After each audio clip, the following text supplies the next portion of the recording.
If people are asked to name a movie about the D-Day invasion, The Longest Day is usually the first title mentioned.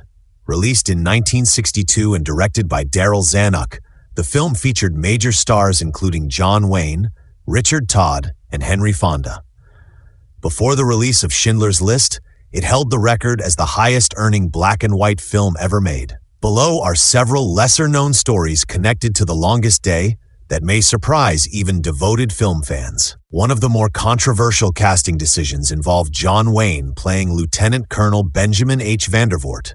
Wayne was nearly 3 decades older than the officer had been during D-Day, and the real Vandervoort was reportedly unhappy with the choice.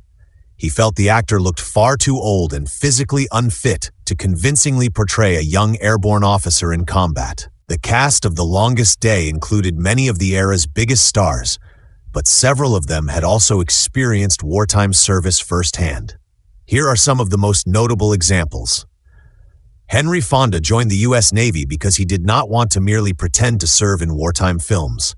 Despite being older than most recruits, he took part in operations in the Pacific. Eddie Albert reportedly assisted U.S. Army intelligence while in Mexico by photographing German submarines before later joining the Coast Guard. During the Battle of Tarawa, he helped rescue dozens of stranded Marines.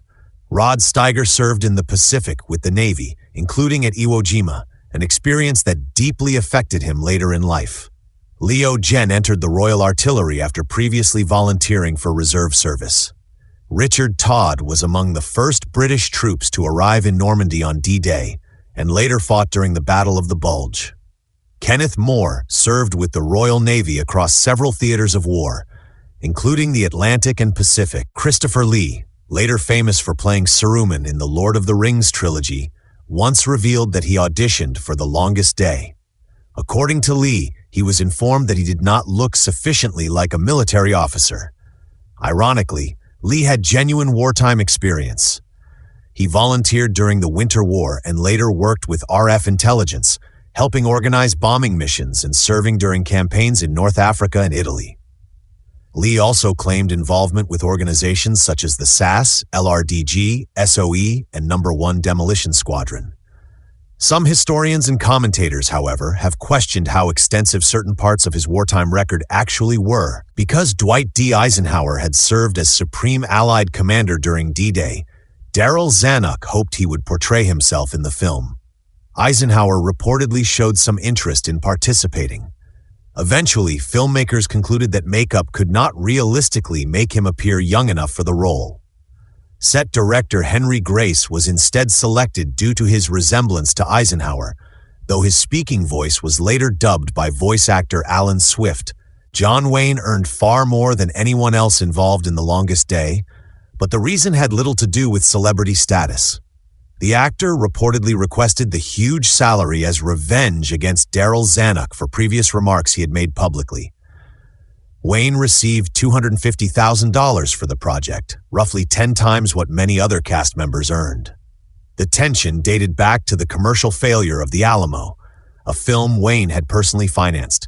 After its disappointing performance, Zanuck criticized actors who created their own production companies and specifically referenced Wayne with the phrase, "Poor old Duke." During production near Pointe du Hoc, the crew unexpectedly discovered an American tank buried beneath the sand.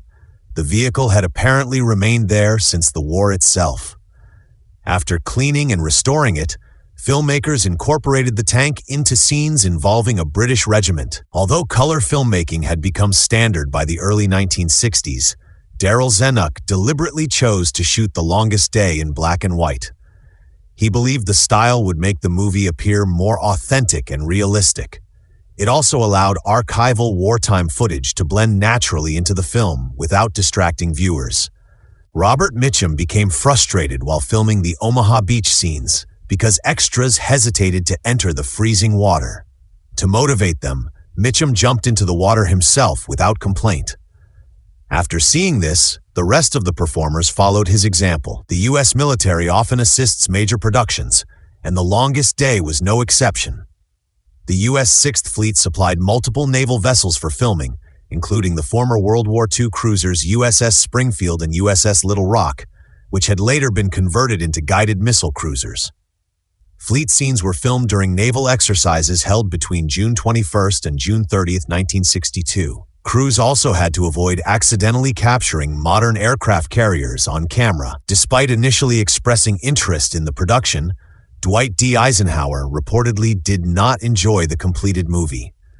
He attended a screening, but walked out only minutes later because he felt too many details were historically inaccurate. Production issues on Cleopatra unexpectedly influenced The Longest Day.